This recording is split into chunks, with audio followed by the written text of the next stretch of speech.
자, 우리가 오늘 우리가 저축하기, 돈 벌기, 기부하기, 삶을 즐기기 21년 훈련을 할 건데요. 자, 우리가 이제 단순한 재정 원리다. 단순한 재정 원리가 뭐지? 재정을 단순하게 하는 거야. 근데 거기 앞에 삶이 부유해지는 이런 말이 있어요.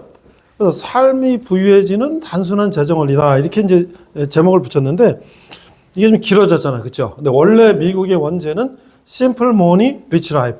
자, 우리 따라 한번 해보겠습니다. Simple Money, Rich Life. 아, 돈을 심플하게 관리하면 Rich Life. 라이프가 리치, 부유해진다. 그런 얘기인데 이게 그 미국 말이 굉장히 함축된 의미가 있죠. 심플하게 돈을 관리한다? 심플하게? 단순하게 어떻게 돈을 관리하지? 지금 이제 우리가 2시간 동안 얘기를 할 거예요. 그 다음에 리치 라이프. 아, 우리 삶이 리치, 부자가 되는구나. 그런데 거기는 또 여러 가지 의미가 있는 거야. 물질적으로도 부자가 되지만 우리의 삶이 또 부유해지는 것도 있어요. 삶이 부유해지다는 게 뭐지? 지금 여기 지금 중학생부터 대학생, 청년, 어른들 다 있어요. 우리 선교사님까지. 자, 우리 중학생. 삶이 부유한다는 거를 돈 버는 거 말고 또 뭐가 있을까요? 중학생 입장에서 생각할 때. 내가 부유한 삶이라는 건 예를 들면 어떤 게 있을까요? 여유가 있다. 그렇지. 여유가 있다. 아, 좋아요. 이렇게 중학생이 질문을 턱턱 대답하니까 다른 사람 참가자들한테 질문해야 되는데 아이고 왜 처음부터 질문을 하지? 이러실까봐 제가 이제 천천히 이제 강의를 하면서 얘기를 할 건데요. 지금 우리 중학생이 한 것처럼 여유가 있고요. 그 다음에 우리가 행복한 거예요. 그리고 급하지 않고요. 그 다음에 우리가 돈은 사실은 많을 수도 있고 적을 수도 있어요. 그러나 우리 인생이 그렇지 부유한 거예요. 그래서 그런 것들을 우리가 이제 공부할 거예요. 자, 그러면 이 책은 지금 여러분들이 가지고 계시는 것처럼 이렇게 이제 색이 생겼잖아요. 자, 근데 여기서 이런 말이 있어요. 나는 돈 관리가 예배 행위라고 믿는다.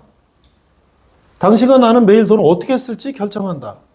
자, 여기서 나오는 돈 관리가 예배 행위라고 한다라고 하는 건 누가 말을 했냐면 이 저자를 조금 이따 소개하겠습니다만은 이 저자가 자기의 경험과 또 많은 책들 설교에서 따온 건데요. 나는 돈 관리가 예배 행위라고 믿는다는 누구 말이면 감리교를 창시한 요한 웨슬리 목사님의 설교에서 인용한 거예요. 자, 돈 관리가 예배다? 아니, 돈 관리가 예배하는 것 같다. 예배는 뭐 하는 거예요? 자, 우리 대학생. 예배는 뭐 하는 거예요? 예배는 뭐 하는 거죠? 하나님께 시간을 온전히 드리고 그 시간에 영광 돌리는 데. 자, 우리 선교사님 보셨죠? 우리 조카들이 이 정도 수준입니다. 정말 훌륭하죠? 아주 척척 박사들이에요. 그렇죠? 믿음에 모든 게 다 박사지만 그러니까 예배라는 것은 예를 갖춰서 경배를 하는 거잖아요. 그래서 하나님께 영광 돌리는 게 그게 예배란 말이에요. 그런데 아니 돈 관리가 예배라고? 그러니까 이 요한 웨슬리 목사님은 뒤에 나오겠습니다만은 자기는 물 한 컵, 종이 한 장을 아낀단 말이에요. 모든 것을 아껴요. 그리고 그 아낀 것들을 어떻게 그걸 가지고 하나님께 드리고 나머지 쓴다는 거야. 그러니까 이분은 어떻게 할까요? 돈이 생기면 돈을 쓰는 것을 하나님 앞에 영광 올리는 것처럼 아껴서 정말 필요한 것을 쓴다는 거지. 그러니까 우리가 이제 이 말을 오늘 사실은 이게 결론이에요. 우리가 돈을 관리하는 것을 예배처럼 하나님 앞에 영광 돌리는 것처럼 생각한다면 그건 더 이상 뭐 다른 말이 필요 없어요. 이 결론이거든요. 자, 그럼 따라 해보세요. 돈 관리가 내가 그러면 여러분 예배다 이렇게 하면 돈 관리가 예배다. 다시 좀 크게. 돈 관리가 예배다. 그러면 이제 누가 또 이럴까요? 저거 이단 아니야? 돈을 섬기는 교회 아니야, 저거?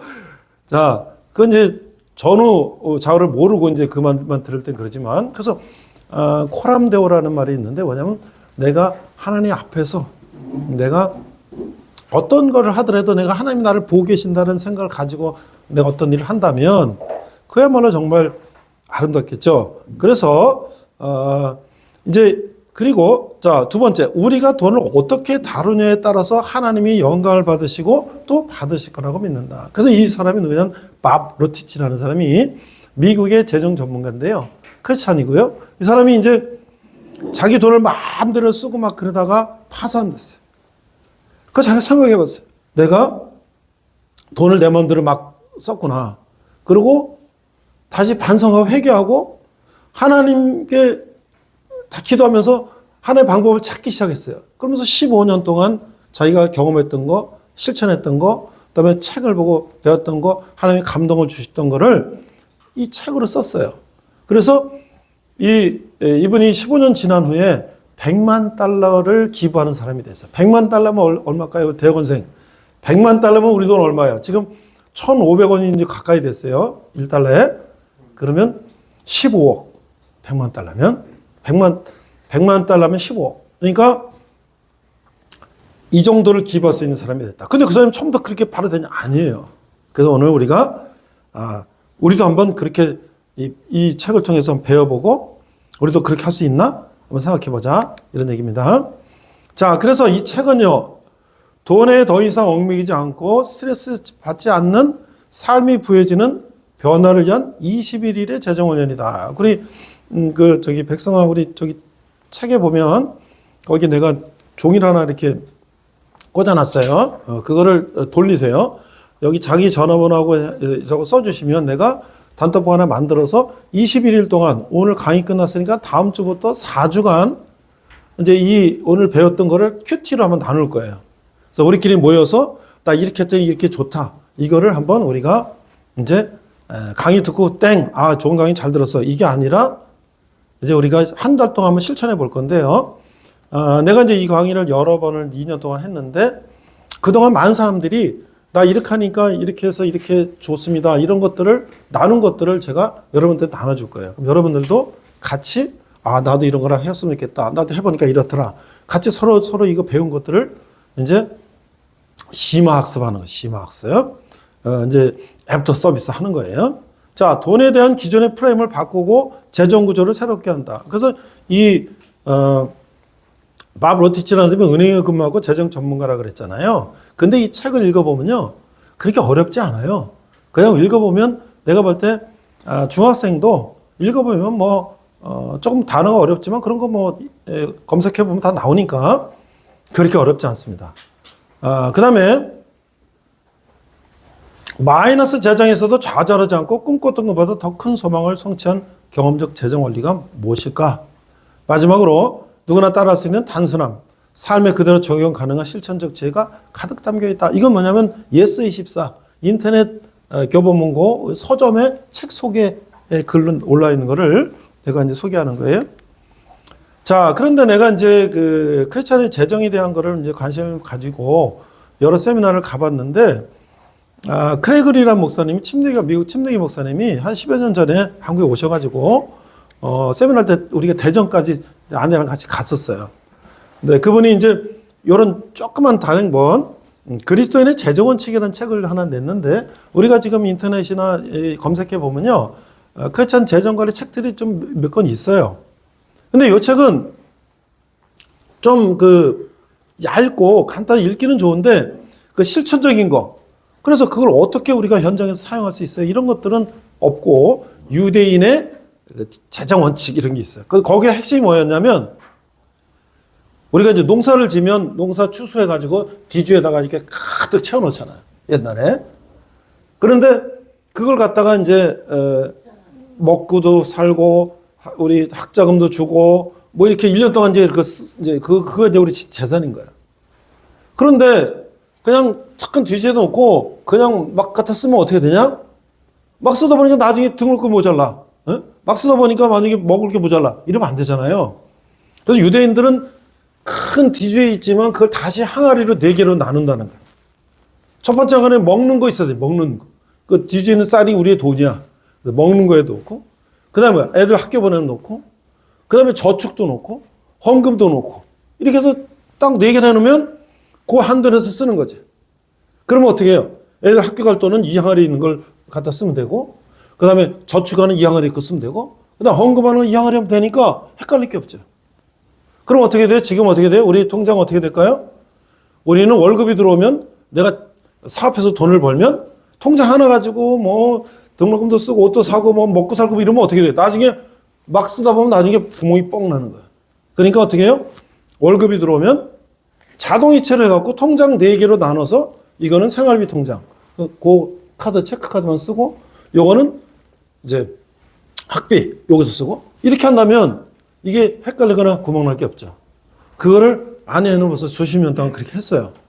그래서 이게 하나가 구멍이 나도 다른 거에 전혀 문제가 없는 거지. 근데 그러니까 하나를 철저하게 관리하는 거지. 그것이 무너지면 어떻게 돼요? 다 무너지는 거예요. 근데 그 유대인의 재정은 그런 식으로 관리한다는 거. 엄청나게 지혜롭죠? 근데 이제 그러면 우리 삶 속에서 구체적인 거는 좀 부족해서 아쉬웠는데, 이제, 우리가 오늘 그걸 좀 공부할 거고요. 그 다음에 이제 우리나라의 교회에서, 이 돈 문제를 교회에서 강의하고 막 이런 것들이 가장 아주 센세이션을 일으켰던 책이 하나 있는데, 왕의 재정이라는 책이 하나 있었어요. 근데 이분이 이제 지금 장로님 되셨는데, 김미진 간사님이라는 분인데, 이분이 이제 자기 경험들을 이렇게 책을 썼어요. 그래갖고 쫙 돼 있는데, 그래서 엄청나게 많은 교회에서 이분을 강의를 모시고, 뭐 재정 부흥회 이런 것까지 했거든요. 근데 이제 굉장히 좋은데, 한 가지는 이제 조금 자기의 개인적인 경험이나 자기의 간증 위주로 하다 보니까 그런 개인적인 거를 객관화시키는데 조금 어려움이 있어요. 그래서 그런 아쉬움이 있었는데 어쨌든 많이 했거든요. 자, 근데 이제 오늘 우리가 얘기할 거는 미국의 밥 로티치라는 사람은 아까 말한 것처럼 금융 재무 컨설턴트이고, 그 다음에 금융 공인 교육자고, 그 다음에 이 사람이 웹사이트 seedtime.com이라는 인터넷 방송을 했는데 5천만 명의 독자들이 거기 들어와가지고 이제 방송을 듣고 질문하고 막 이렇게 했단 말이에요.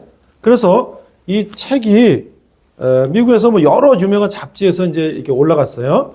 그래서 뭐 우리가 잘 아는 타임이라든지 뭐 야후 파이낸스라든지 뭐 포브스라는 건 이제 기업인들이 보는 그런 잡지들인데, 그런데 올라가 있단 말이죠. 그래서 이거를 이제 번역한 사람은 제가 온누리교회 다닐 때 우리 순원이었던 분이 이제 경영학과 나와가지고 기업에 있다가 나와서 무역하고 이제 이렇게 하는데 출판도 했어요. 그래가지고 이 책을 미국의 아마존이라는 데 상위 랭크되어 있는 이 책을 이제 계약해가지고 이분이 그걸 번역을 했어요. 이분은 무역도 하고 또 책도 쓰고 뭐 이런 분인데, 근데 이거를 갖다가 이제 저걸 해야 되니까 소리가 많이 시끄러운데 옷을 좀 두껍게 입고 저걸 좀 꺼주세요. 네. 자, 그래서 이 사람이 이 책을 이분이 이제 번역해서 출판을 하는데 나한테 이거를 좀 추천사를 좀 써달라. 추천사를 좀 써달라. 그래가지고 내가 이제 추천을 썼는데, 야, 이거를 그때 그냥 책으로만 팔아갖고는 이게 좀 부족하다. 이걸 강의를 하고 그러면 훨씬 더 책을 많이 팔 것이다. 내가 강의를 해줄 테니까 그렇게 해보자. 그래가지고 그냥 끄세요. 예, 그냥 끄세요. 예, 꺼질 거야. 놔두세요. 예. 자, 그래서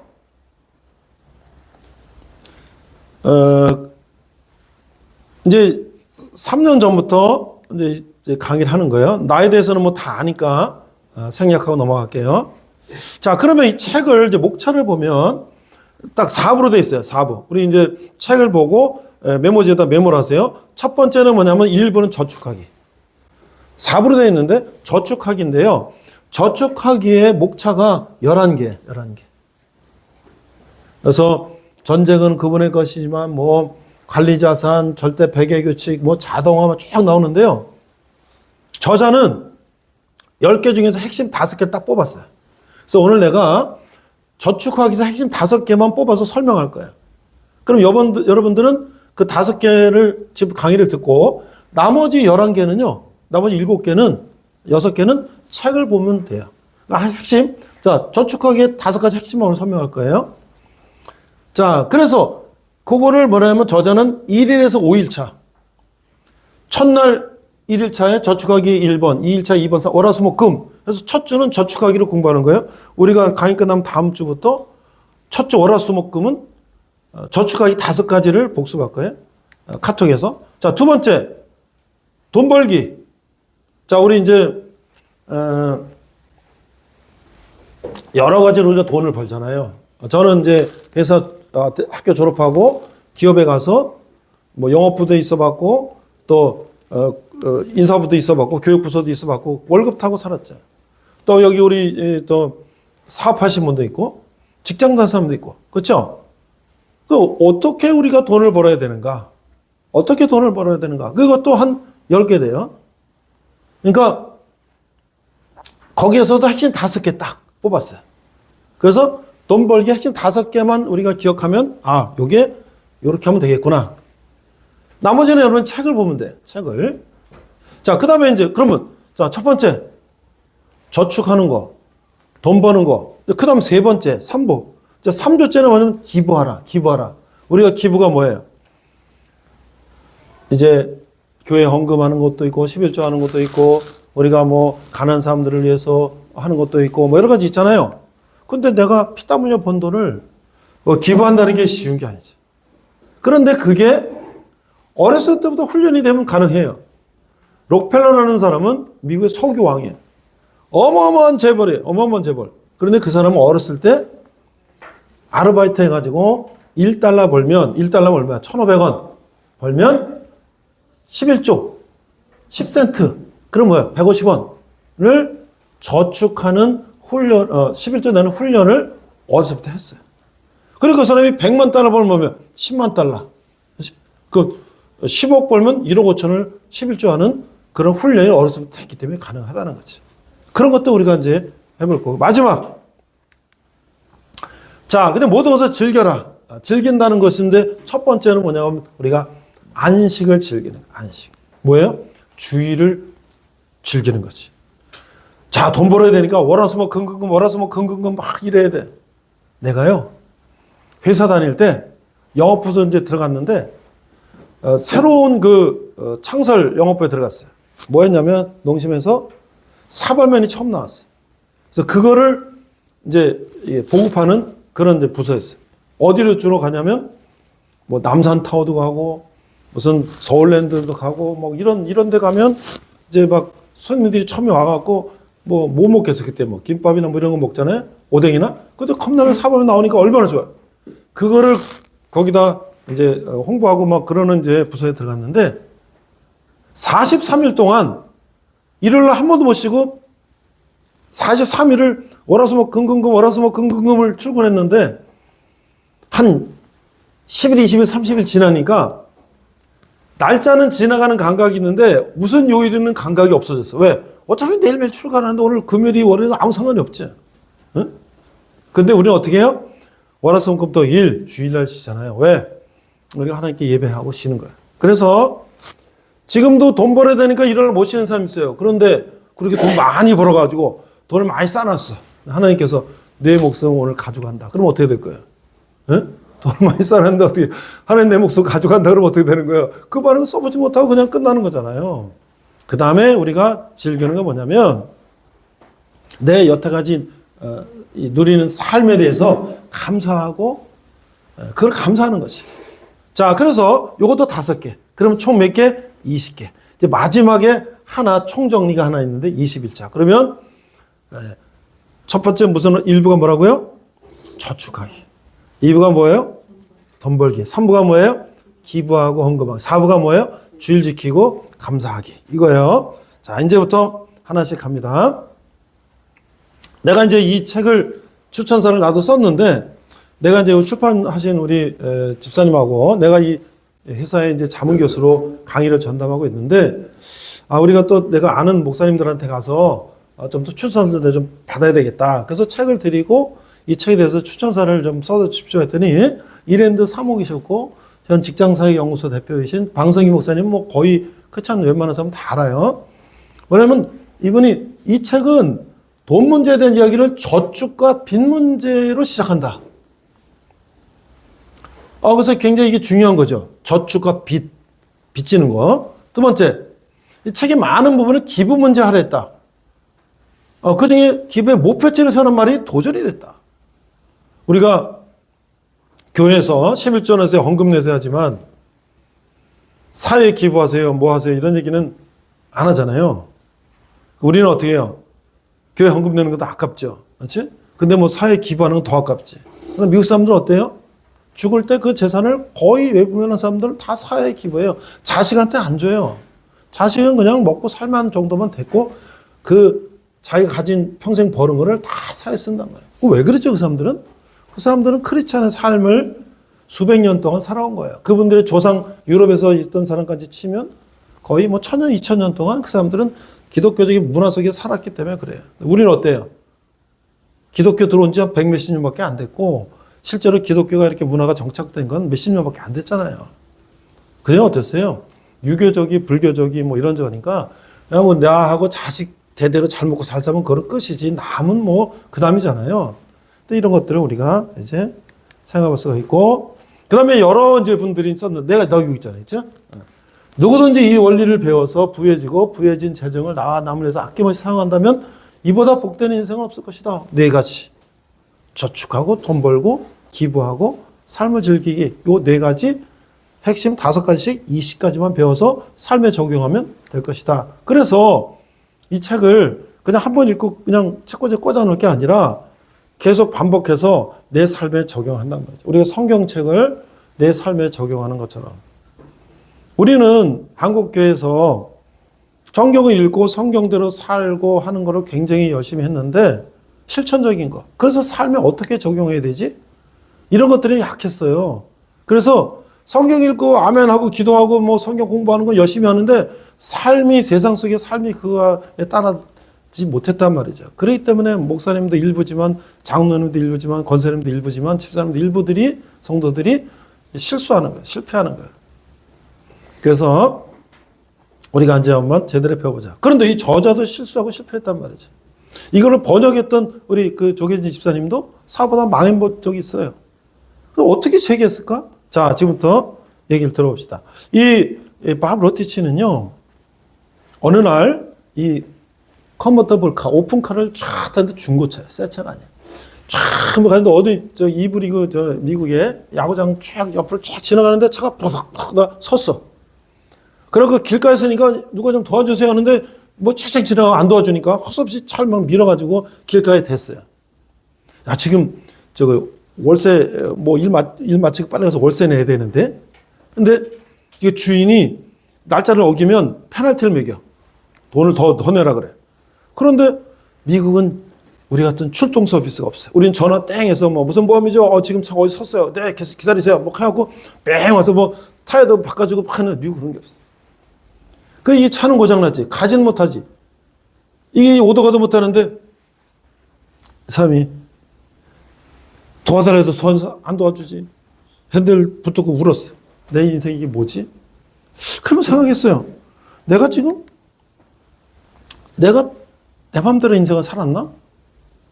그래서 이제 반성을 했어요.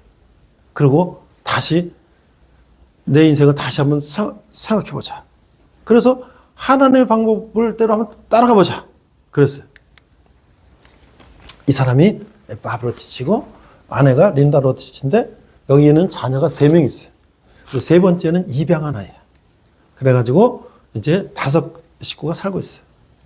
그래서 이분이 뭐라 그러냐면 우리의 재정교육은 잘못됐다. 나 학교에서 그 배운 적이 없네. 그리고 간접적으로 나야만 배우고 있는 돈의 정보가 잘못됐네.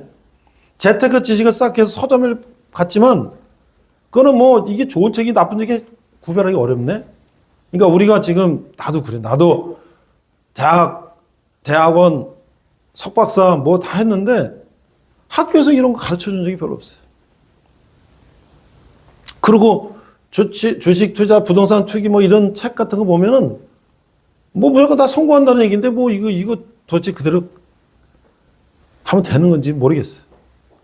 그래서 우리가 어렸을 때부터 제대로 배워야 되구나. 미국도 이러니 한국 말할 것도 없죠. 미국은 어렸을 때부터 집에서 잔디 깎으면 너 아빠가 팁 얼마, 아르바이트 하면 뭐 얼마 이렇게 하고 18살이면 집 나가서 알아서 자기가 먹고 살고 대학 가고 자기가 벌어서 일하고 먹고 살고 결혼하고 사는 그런 나라에도 이 정도인데 우리는 그게 아니잖아요. 우리는 지금 뭐 말할 것도 없죠. 그래서 제대로 새로운 접근 방식을 한번 배워보자. 그래서 아까 얘기했잖아요. 존 웨슬리 목사님이 나는 영혼이나 육체에 상처를 입히지 않고 내가 할 수 있는 모든 것을 얻는데 나는 종이 한 장, 물 한 컵도 기꺼이 낭비하지 않고 내가 할 수 있는 모든 것을 절약한다. 그리고 남아서 그를 다 기부한다. 그래서 나는 땅에 보물을 쌓아두는 것으로부터 안전하다. 내가 할 수 있는 모든 것을 바치는 나는 그것을 원하거나 노력하면서 안전하다. 이런 얘기를 설교를 이제 인용해서 아까 돈 관련 예배다. 이런 생각을 하게 된 거예요. 이 저자는 자기가 실패한 거, 또 자기가 컨설팅 하면서 5천만 명이 팟캐스트 들어와서 배운 거 이런 것들을 가지고 거기서 많은 것들을 얻고 또 책을 보고 해서 총 정리를 한 거예요. 자, 그래서 이 체육의 내용이 아닌 것부터 생각해요. 아닌 거. 이거 다 지금 책에 있는 걸 내가 이거 다 파워포인트 한 거니까 여러분들이 중요한 것만 메모해 놓으시고 책에 다시 찾으려면 다 적을 필요는 없어요. 그러니까 중요한 것만 메모해 놓고 책이 어디 있지 이렇게 찾으면 돼요. 이거는 우리가 부자 되는 것이 목적이 아니라는 거예요. 그러니까 지금 재정에 대한 얘기하면은 교회에서도 부자 되게 해주세요. 성경에서 뭐라고 그랬어요? 부자가 천국 가는 것은 성교사님 낙타가 어디로 가는 것보다 어렵다고요? 그 예수님이 농담으로 그러셨을까? 예수님이 농담으로 얘들아 부자가 천국 가는 거는 낙타가 바늘구멍 들어가는 것보다 어렵다. 그냥 근데 이건 농담이야. 그랬을까요? 우리 총신 신대원 우리 예비 학생 예수님이 농담으로 그랬을까요?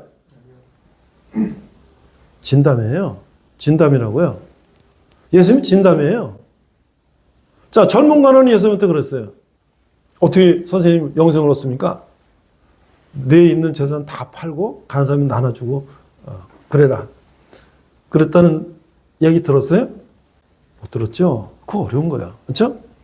그러니까 우리는 돈을 벌어서 부자가 돼서 나 혼자 잘 먹고 잘 살겠다. 그 얘기가 아니라 돈을 버는데 그걸 어떻게 활용해야 되는가? 그러니까 결론은 뭐냐면 우리가 청지기라는 거야. 청지기. 청지기는 뭐예요? 청지기는 머슴이면 머슴. 그러니까 이게 요셉도 파로의 경호실장에 머슴했잖아요. 자기가 뭐든 하는 건 누구 거야? 주인 거지. 그러니까 우리는 이 세상에 돈 벌고 뭐 하는 게 다 내 거라고 생각했지만 아니에요. 하나님의 나는 청지기예요. 그러니까 내가 어떻게 해? 열심히 일해서 하나님 영광 돌리고 나는 또 하나님의 주신 것 갖고 사는 거야. 그래서 또 이건 돈에 대해서 신학적인 얘기 아니에요. 또 우리가 내가 이게 잘못 살았는데 날 죽어야 되나? 그것도 아니에요. 그치? 그러면 저축하고 이러면 아무것도 하지 말고 그냥 전략하고 저축하고 살라는 얘기다? 아니에요. 구두 사는 얘기 아니에요. 자, 보겠습니다. 이 책의 내용은 뭐예요? 부유한 삶. 아까 우리 중학생 얘기했어요. 돈을 많고 그것뿐만 아니라 마음이 여유가 있고 행복한 거. 그렇죠? 그래서 우리가 이제 어떻게 하면 우리가 행복한 삶, 평화의 삶을 살 것이냐. 그리고 마지막 뭐야? 어떻게 하면 내가 기존에 돈 벌고 저축하고 사는 나의 머리의 사고 패턴을 어떻게 하면 바꾸는 거냐. 이거죠. 그러니까 뭐야? 인간적인 방법을 어떻게 하나님의 방법으로 바꾸느냐. 그거예요. 우리가 교회 나와서 성경 공부하고 하나님 예배하고 믿음대로 하나님 말씀대로 살라고 하는 건 뭐예요? 내 마귀가 나를 끌고 가는 삶의 패턴에서 하나님이 인도하시는 삶으로 바꾸는 거죠. 그러니까 우리가 지금 세상에서 우리에 대한 돈에 대한 관념, 지식 이런 것들은 지속적으로 세상적인 거를 우리한테 쇠뇌를 시킨단 말이죠. 근데 그게 다 맞는 것 같아요. 텔레비도 나오고 다 나오니까 맞는 것 같아요. 그러나 아니죠. 세상은 세상의 방식으로 우리를 유혹하는 거예요. 그러나 하나의 방식을 우리가 공부하다 보면 그 아니라는 걸 우리는 알잖아요. 그러니까 우리가 돈에 대한 것도 우리가 그전에 알고 있던 모든 것이 다 전부가 아니라는 것을 우리는 다시 한번 생각해 봐야 된다는 거예요. 자, 우리 여기 젊은 친구들은 이 사람을 알지 모르겠네. 자, 마이크 타이슨을 아는 분 손 들어보세요. 아는 분. 우리 막내도 아네, 이분을. 어떻게 알아요? 누구예요? 누구예요, 이 사람이? 격투기. 그렇지. 나중에 격투기도 했을 거야. 복싱. 그렇지? 복싱 선수인데, 이 사람이, 평생, 이게 한 6천억 원을 벌었어. 평생 6천억 원. 이게, 4억 달러. 그러니까, 4, 5, 10, 4일인사 1,500원 따지니까 6천억. 내가 작년에 강의할 때는 1,300원씩 해가지고 5,200억 벌었었는데, 근데 이게 지금 재작년에는 5,200억 벌었는데 작년에는 5,600억 벌었다가 지금 1,500원 돼가지고 6천억 벌었어요. 환율이 자꾸 올라가니까. 그리고 마지막에 에반더 홀리필드하고 이제 타이틀 매치 했는데 막 의도 맞으니까 막 화가 나가지고 상대방 귀를 막 물어뜯었어. 3라운드 실격! 그때 3라운드 뛰고 얼마 벌었다? 3천만 달러면 얼마예요? 1,500 곱하면 4,500만 원. 그러면 4,500억. 그러면, 그러니까 4,000억이 4,000억. 400억이지. 그러니까 6,000억에다가 플러스 400억. 6,400억을 벌었어. 그런데 망했어요. 아니, 6,000억인데 어떻게 망해요? 우리 정윤철 선생님, 우리 왜 어떻게 망했을까요? 6,000억을 벌었는데 어떻게 망했을까요? 예?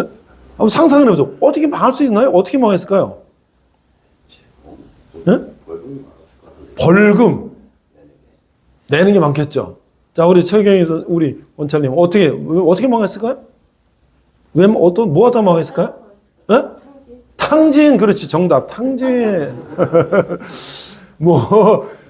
이런 사람들 특징 있잖아요. 뭐, 람보르기니, 무슨 수백억짜리 차를 수십 대, 수백 대 싸놓고, 전 세계 고급 빌라 이런 거 해놓고, 예? 다이아 이런 거 선물하고 그러다, 잘 나갔던 그렇지. 그런데, 어떻게 됐어요? 이제, 부상을 당하거나, 뭐가 이렇게 되면은 수입이 딱 끊어지잖아요. 그럼 어떻게 해요? 이 사람들이 그냥 그거를 현찰 주고도 다 샀겠지만 카드 긁었을 거 아니에요. 카드. 그럼 카드 청구서가 올 거 아니에요. 근데 1년에 몇백억씩 나가는 거 썼는데 딱 끊어지고 이제 수입이 없어지면 어떻게 되는 거야? 바로 은행이 차압 들어오는 거지. 그러면 파산. 자, 결국은 이제 모든 거 4억 플러스 2,300만 달러 다 파산했어요. 미국의 NBA가 뭐예요? 프로 농구 선수 평균 연봉이 90억 원. NFL 미식 축구 선수 평균 연봉이 32억. 그런데 이 사람들은 은퇴 후 5년 내에 3분의 2가 파산. 아니, 평균 연봉이 90억이다. 그럼 50억만 쳐. 한 5년만 하면 250억인데 250억을 벌었는데 어떻게 파산하지? 5년 만에? 왜 그럴까요? 카드. 막 쓰는 거야. 계획 없이 막 쓰는 거야. 그러니까 중요한 건 뭐예요? 버는 게 중요한 게 아니고 어떻게 돈을 관리하는 게 중요하다. 그렇죠? 그래서 이 책에 보면 절대 백의 규칙이라는 게 나와. 절대 백의 규칙. 여기 보면 어떤 청소부가 있어요. 미국에. 이 사람은 연봉이 몇 천만 원밖에 안 돼요. 근데 이 사람은 절대 월급 자기 수입의 100을 넘지 않아, 지출이. 그러니까 그 100 안에서 만약에 연봉이 3천만 원이면 한 달에 300만 원이 안 되잖아. 250만 원. 그러면 그 중에서 생활비에 100만 원 쓰고 저축 얼마 하고 뭐 하고 그 안에 쓰는 거예요. 그래서 어떻게 됐어요? 이 사람은 은퇴 후에 그 저축한 거로 주식도 투자하고 뭐도 하고 해갖고 아주 행복한 삶을 살았어. 그러니까 1년에 몇 천만 원 버는 사람도 자기 돈을 잘 관리하면 이렇게 세는데 1년에 몇십억, 몇백억을 버는 사람이 망한다는 건 그건 뭔가? 이게 돈 관리에 대한 개념이 없다는 거죠. 자, 그래서 절대배경 규칙 얘기했죠? 그러니까 우리가 이제 돈 관리 어떻게 할 거냐? 내 월급을 아까 유대인의 재정원칙 4강을 나눠서 이렇게 하는 거. 지금 뒤에서 다 설명할 거예요. 자, 그래서 이제 오늘 서론이 이제 여기까지인데 서론하고 한 일부 조금만 하고 이제 그럼 도대체 저축하기가 뭐 어떻게 된 거냐? 1일차, 2일차, 3일차 이게 좀 맛보기만 하고 10분 쉴 거예요. 자, 서론의 마지막.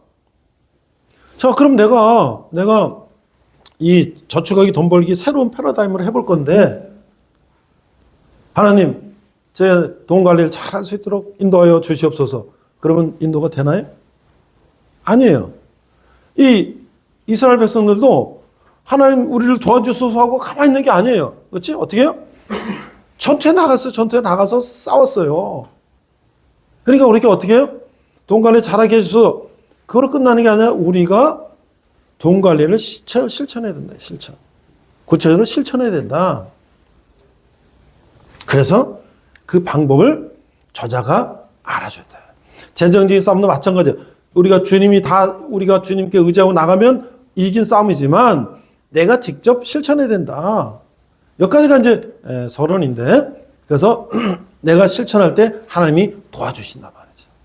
내가 실천 안 하면 하나님께서 도와줄 수가 없다. 모세도 그렇고 뭐예요?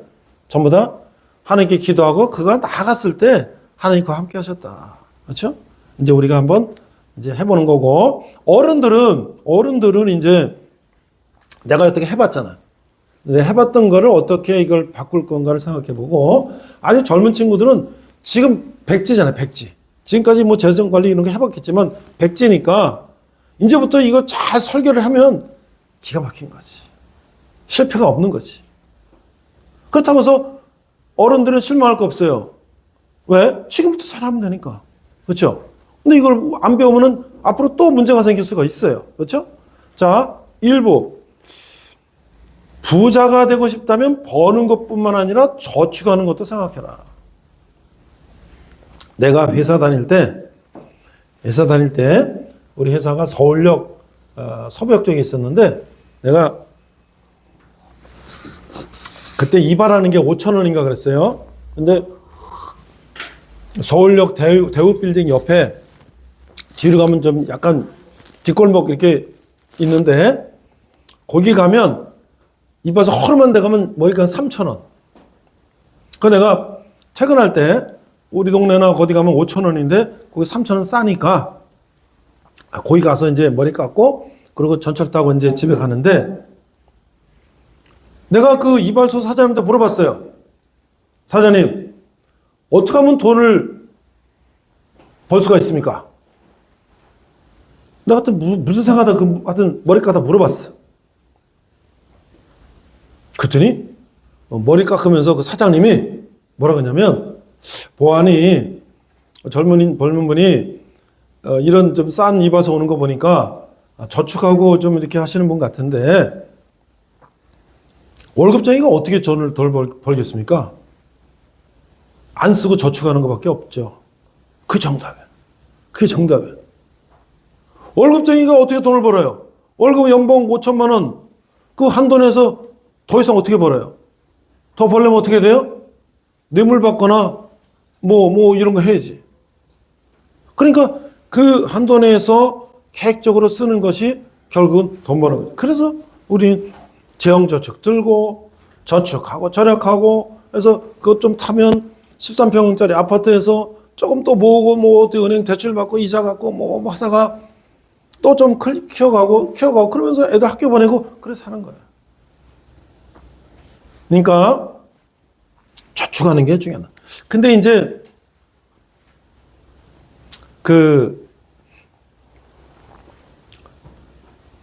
여기 지금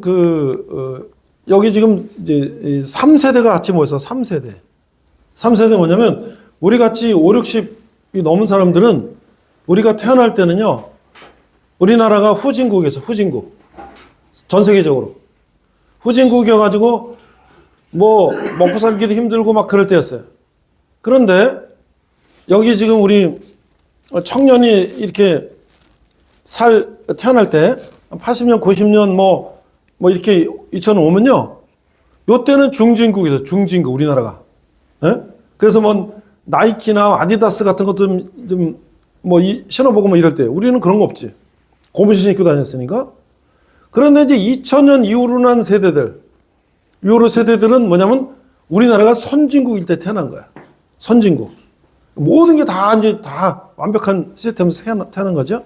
그래서 우리가 옛날에 후진국 때 태어난 사람들은 조금이라도 모아가지고 저축하고 막 이런 것이 미덕이라 그랬어. 근데 중진국 때니까 좀 브랜드도 사고 뭣도 사고 막 소비가 조금씩 꿈틀했는데 이제 선진국 시대에 태어난 사람들은 어때요? 태어나 보니까 아파트에 우리 집 방이 다 따로 있고, 모든 게 다 있고, 전철이 다 있고, 뭐 도시마다 좀 다르지만. 그러니까 후진국이 태어난 할아버지, 아버지 세대나 뭐 중진국이 태어난 이 뭐 삼촌 세대보다 그냥 저축하고 이런 것보다는 소비가 미덕이다. 이런 식으로 이제 인식이 돼서 살았는데, 그러나 미국이나 전 세계적으로 후진국이고 중진국이고 선진국이고 간에 저축하고 절약하고 그런 사람만이 성공하는 것이고, 그냥 막 쓰고 막 계획 없이 쓰면 망하는 것이다. 그게 결론입니다. 그래서 이제 여기 책에 보면 이런 얘기가 나와요. 자, 이 아내가 이제 새벽 3시 막 이제 피부 막 이게 발진 나고 막 그래갖고 막 가려 끓어서 막 울고 막 그래, 맨날. 그래서 뭐 여기 우리 뭐 네이버 검색도 해보고 뭐 어디 물어보기도 하고 뭐 챗GPT도 물어보고 다 했는데 안 돼. 근데 가만 생각해 보니까 남편이 그랬어요. 여보, 자기 친구가 산부인과 의사 있잖아. 거기 가서 물어보자. 이거 다 해봤는데 뭐 되겠어? 그런데 도저히 안 되겠어. 가봤어. 그랬더니 이렇게 쭉 여러 가지를 이제 그 친구 의사가 산부인과 의사가 이렇게 해보더니, 우리 남자들은 모르지만 여자들은 어때요? 임신 전후로 몸이 상태가 이제 변화하는데, 약을 먹던 거를 끊거나 안 먹던 걸 먹거나 이렇게 되면 그 전후가 몸의 상태가 변하기 때문에 없던 이 부스럼도 나오고 뭐 이런 상황이 있다는 거야. 그래서 이제 그걸 정확히 지적해 줬어. 그거를 이렇게 바꾸라고. 그랬더니 없어졌어. 아니, 여태까지 별거 다 했는데 안 됐는데 방법이 있네? 있네. 어때요? 나는 아무것도 다 해봤는데 안 돼. 그런 건 없어요. 내가 정말 끝까지 노력해서 찾아보면 있다는 거야, 있다는 거. 그리고 그것을 내가 실천하면 된다는 거예요. 자, 그러면 이제 우리가 이제 1일차 한번 해봅시다. 자, 이거 적어야 돼. 1일차. 21개만 적으면 되니까. 자, 당신의 지출을 탐색하라. 지출을 탐색한다는 게 뭐지? 지출을 탐색한다는 게 뭐지? 자, 미국에서는요, personalcapital.com이라는 그런 사이트에 들어가면 이 가계부, 인터넷 가계부를 이렇게 내려받을 수 있다는데, 지금 우리는요, 자, 거기 써보세요. 똑똑 가계부, 편한 가계부, 요 앱이 있어, 앱. 똑똑 가계부, 편한 가계부. 적어 놓으시고, 10분간 쉬는 시간에 우리 젊은이들은, 플레이스토어에서, 휴대폰에서 똑똑 가계부 치면, 내려받으면 내 스마트폰에 똑똑 가계부가 딱 올라와요. 그러면 내 스마트폰에 모든 게 다 인증이 되어 있기 때문에 내 카드가 다 연동이 돼서 이거를 내가 내 이름으로 된 카드를 어디서 쓰잖아요. 그러면 그게 일별로, 월별로, 항목별로 그 똑똑 가계부에 다 들어와. 그럼 내가 이번 달에 식대를 얼마 썼지, 뭐 교통비를 얼마 썼지, 뭐 쫙쫙쫙쫙 나오는 거야, 이게. 그런데 어른들은 이게 어렵잖아요, 어른들은. 그러니까 어른들한테는 뭐라 그러냐면 은행 가서 통장을 찍어보는 것이. 찍어서, 이번에 수입이 뭐가 들어왔는데 이건 뭐였고. 지출, 이건 뭐였고. 그게 가계부가 되는 거야, 가계부. 그러니까 중요한 건 뭐예요, 지금?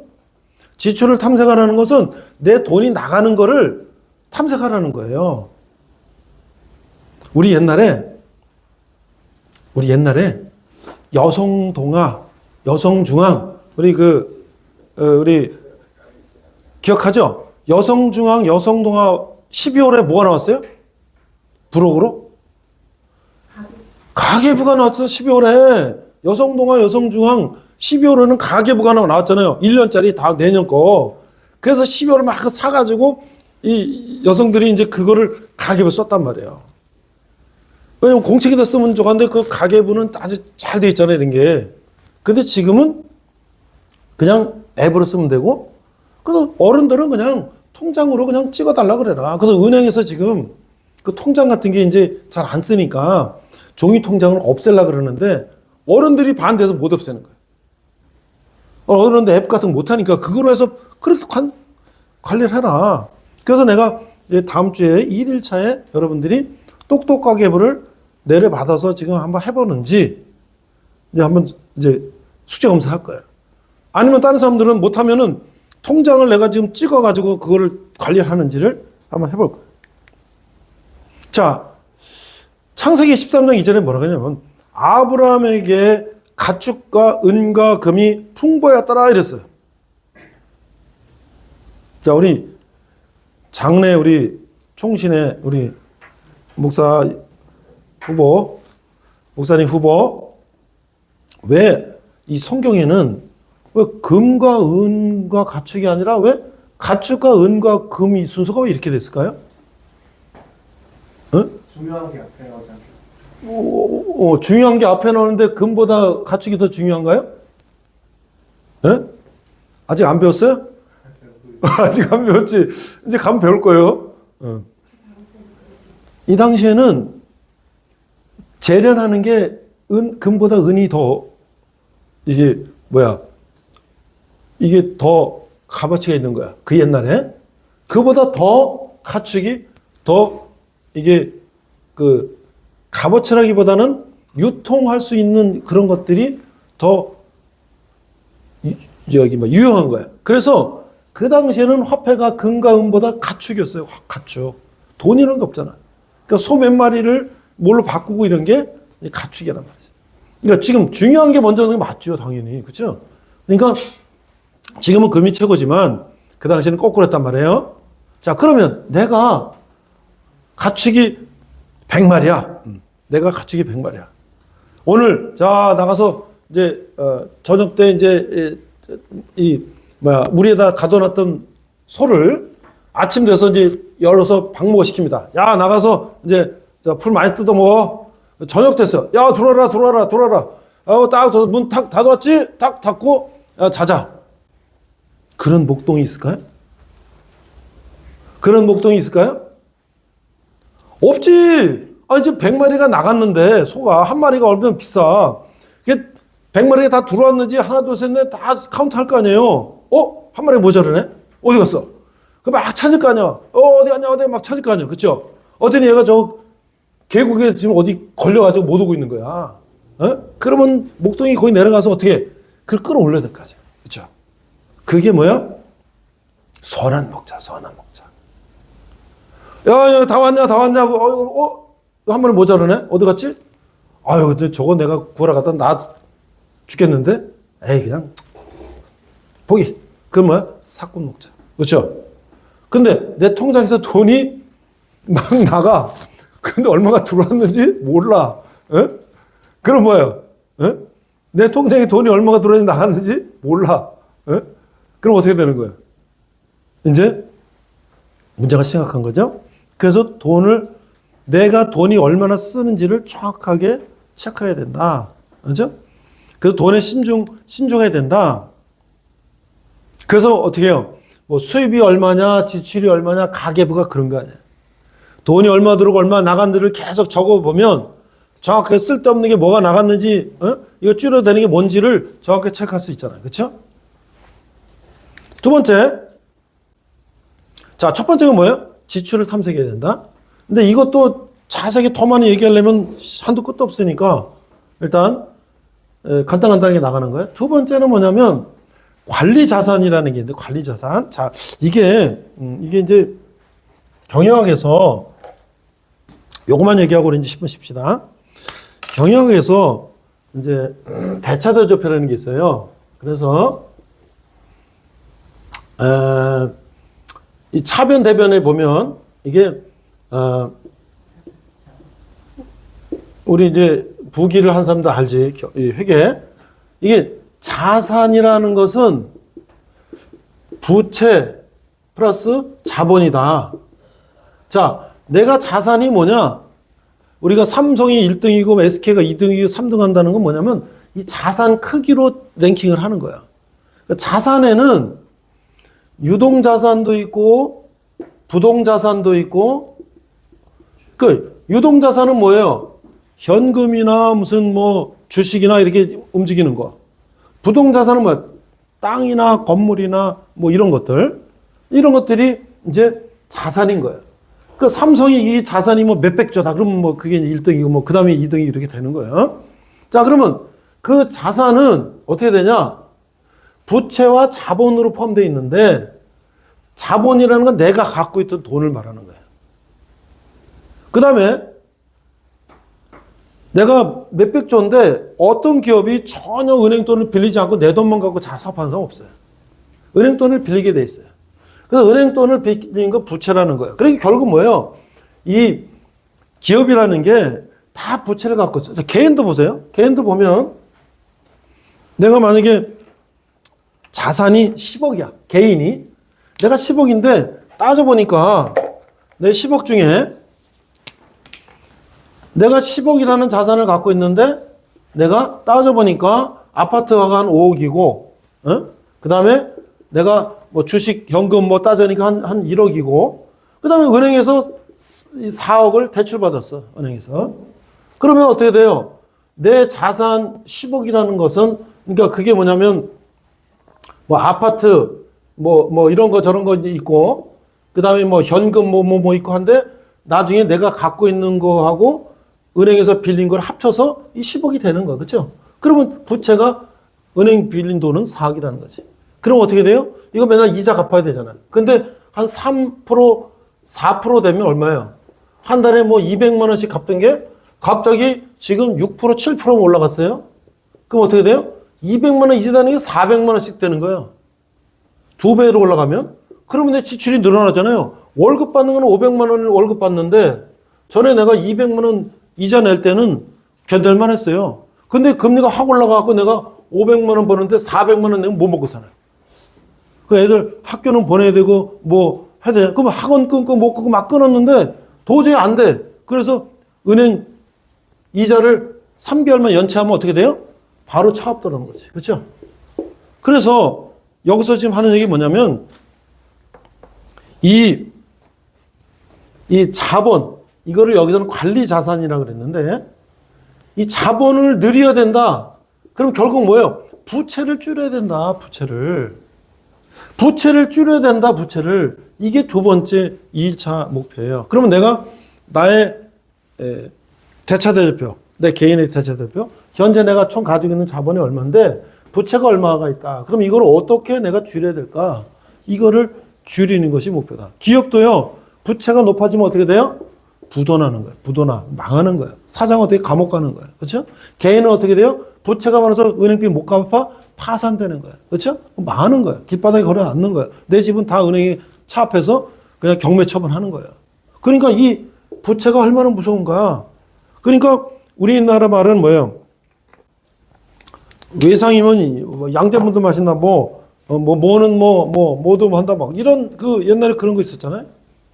그러니까 이 빚을 무서운 줄 모르고 막 하는 거예요. 지금 주식 투자가 지금 완전히 투기판이 됐는데 나는 여태까지 평생 내 경영학 박사지만 나는 주식을 투자를 안 해요. 왜? 물론 건전한 자본 시장이기 때문에 내가 돈을 내가 어떤 여유 자금이 있어서 그거를 투자해서 은행 수익보다 높고 그래서 안전한 기업에 또 투자해서 그는 투자 받아서 기업이 더 성공하고 가고 그런 선순환 고리가 있으면 되는데 나는 계속 뭐 집도 늘리고 못도 늘리고 맨날 그러면서 충분한 여유 자금 가지고 막 그거 신경 쓸 겨를이 없어가지고 나는 거의 안 했어요. 그런데 주식이라는 건 결국 뭐냐면 제로섬 게임이에요. 근데 우리 막내가 제로섬 게임이라는 말을 들어봤나? 못 들어봤죠? 제로섬 게임이라는 건 뭐냐면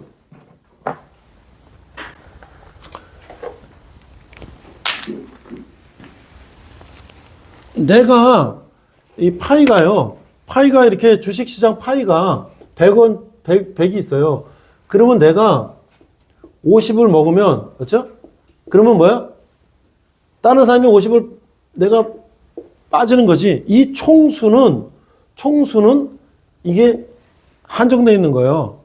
그러니까 이게 플러스 썸이라는 것은 이게 늘려나가는 것은 내가 일을 해서 벌고 내가 생산적인 일에서 벌어서 내가 월급 받는 게 늘어나고 내 사업하는 게 늘어나는 것은 플러스 썸인데 주식이라는 것은 올라갔다 내려갔다니까 땄다 잃었다 이렇게 하기 때문에 실제적으로 그게 안정적이지 않다는 거죠. 그러니까 너무 이제 막 리스크 많은데 투자 그러면 나중에는 이게 폭락을 하면은 내게 완전히 다 그냥 무너질 수가 있는데 더 위험한 건 뭐냐면 주식을 투자할 때 내 돈만 갖고 투자하는 게 아니라 주식 그 증권회사에서 돈을 또 빌려준단 말이에요. 내가 100만 원이면 주식 증권에서 100만 원 또 빌려줘. 근데 그 이자가 7, 8, 9% 엄청 비싼 이자를 주는 거예요. 그래서 내가 야 지금 내 돈 100만 원 가지고 주식 사서 오르면 뭐 110만 원, 120만 원 되면 10만 원, 20만 원밖에 못 버는데 증권회사에서 그럼 100만 원 더 빌려줄게. 그럼 200만 원 하면 20만 원, 30만 원이 되는 거 아니야? 근데 그 플러스 때든 좀 마이너스 때든 어떻게 돼요? 마이너스 때도 또 까먹는 거지. 그러면 내 돈까지 다 까먹고 나중에 그거 물어내려면 거덜나는 거예요. 그러니까 우리가 뭘 중요시해야 된다? 부채라는 게 얼마나 무서운가를 생각해야 된다는 거예요. 그냥 벌 때만 생각하는 거죠. 잃을 때도 생각해야 되는데 그래서 그런 것들을 우리가 어떻게 생각해야 되느냐. 그래서 결국 뭐예요? 항상 우리가 측정을 해야 돼. 측정. 맞지? 측정. 항상 측정하고 그 다음에 내 부채를 줄이는 그런 노력을 해야 된다. 1번, 2번이 그런 얘기고요. 3번이 뭐냐면 이거를 내 의지에 맡기지 말라는 거예요.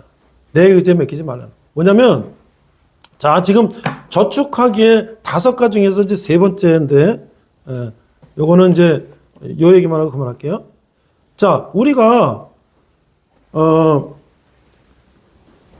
우리 학생들은 이제 월급이나 뭐 아르바이트 받으면 뭐 그런 것들이 정확하게 잘 모르겠지만 사업하는 사람은 사업하는 거에 대한 소득세를 세무서에 내야 돼요. 월급 직장인들은 어떻게 하냐면 월급 나오는 게 세무서에서 내가 100만 원 받으면 10만 원을 세금을 떼고 90만 원을 내가 받는 거예요. 그런데 원래부터 그렇게 돼 있지 않았었어요. 미국에. 원래 어떻게 돼 있었냐면 직장에서 내가 100만 원을 받으면요. 그러면 내가 10만 원 너는 10만 원, 너는 10% 세금을 내야 돼. 그러면 은행 가서 자기 체크를, 수표를 끊어가지고 10만 원을 세금을 내는 거였어요. 2차 세계대전 전까지. 그런데 2차 세계대전이 나가고 막 이제 미국이 막 세금을 많이 걷어서 무기를 만들어서 전쟁을 하고 막 그래야 되는데 이 사람들이 보니까 10만 원 내야 될 사람이 5만 원 내고 어떤 안 내고 막 뭐 이러니까 세금이 잘 안 거치니까 전쟁에 무기 사고 전쟁 나가야 되는데 이 문제가 생기잖아요. 계속. 그리고 그 미국 IRS라는 게 미국 국세청이에요. 여기서 이제 시스템을 바꿨어요. 그래가지고 모든 월급쟁이들 월급에 미리 근로소득세를 미리 떼는 거예요. 그리고 세금을 뗀 거를 주는 거예요. 그 나중에 연말정산이라는 게 있죠. 내가 10%씩 다 뗐어요. 90만 원씩 받았어. 근데 연말이 돼서 자, 너네 뭐 사유가 있으면 내라. 너는 뭐 가족이 뭐 4명입니다. 5명입니다. 그러면 너는 그러면 뭐 몇만 원 더 돌려줄게. 뭐 이런 식으로 그걸 정산해서 내가 3사람 사는 것보다 4사람, 5사람 사는데 세금을 똑같이 내면 불리하잖아요. 그러니까 너 식구가 많으니까 너는 세금 좀 돌려줄게. 이렇게 해서 나중에 사후 정산하는 게 연말 정산하는 거예요. 그러니까 다시 말하면 우리가 아까 이제 항아리 4개 있다 그랬잖아요. 항아리 4개 있는 것처럼 내가 오늘 월급 100만 원 받았으니까 자, 요거 뭐 30만 원 생활비 이렇게 돈 이렇게 해갖고 걷어놓고 요거 20만 원 요거 이제 학자금 이렇게 봉투에 넣어서 이제 넣어놨는데 이거 쓰다 보니까 이거 모자르네. 야, 참 저기 저쪽 봉투에 저기 저 얼마 있었지? 또 그거를 꺼내 쓰고 이러면 이게 왔다 갔다 엉망진창 되잖아요. 그래서 아예 세금을 정부에서 미리 떼가는 것처럼 내 월급이 나오면 자동이체 시켜놔, 자동이체. 그럼 뭐야? 무조건 그게 나갈 거 아니야. 그리고 저축도 어떻게 해? 자동이체로 저축에 그냥 은행에서 그냥 빠져나가면 저축을 내가 가지고 있다가 저축하면 바쁘면 쓰잖아. 그러니까 그거를 자동이체 시스템 만들어. 그러니까 뭐예요? 저축하기도 내 의지보다는 시스템적으로 하는 게 확실하다는 거예요. 그러니까 지금 뭐 이런 얘기를 우리 뭐 젊은 친구들은 뭐 저런 것도 있겠네요. 그렇지만 어른들은요 이런 게 있다는 걸 알아요. 아는데 내가 이거를 정말 내 삶 속에 그대로 실천하고 그대로 적용해서 하느냐 안 하느냐는 다른 얘기예요. 아는 거와 실천하는 건 전혀 다른 얘기예요. 그러니까 지금 이 저자는 뭐예요? 자기가 그냥 자기 마음대로 했다 망했다니까요. 그래서 자기가 15년 동안 해봤어요. 많은 사람들이 이렇게 하고 있어요. 그래서 자기가 해본 거를 지금 우리한테 설명을 하는 거예요. 자, 지금 내가 첫 시간은 좀 길게 얘기를 했는데 이제 무슨 얘기를 어떻게 얘기하는지 이제 개념이 잡혔으니까 나머지 한 18개는요. 쭉쭉쭉 나갈 거예요. 그럼 나중에 책을 보고서 이게 이런 디테일한 얘기 이런 거였구나. 그리고 거기 질문 같은 것도 있거든요. 책에. 자기가 나의 뭐 목표는 뭐냐 뭐 이런 거 있어요. 그 책을 가지고 공부하면 되겠어요. 자, 일단 여기까지 첫 번째 시간 하겠습니다. 좀 꺼주세요.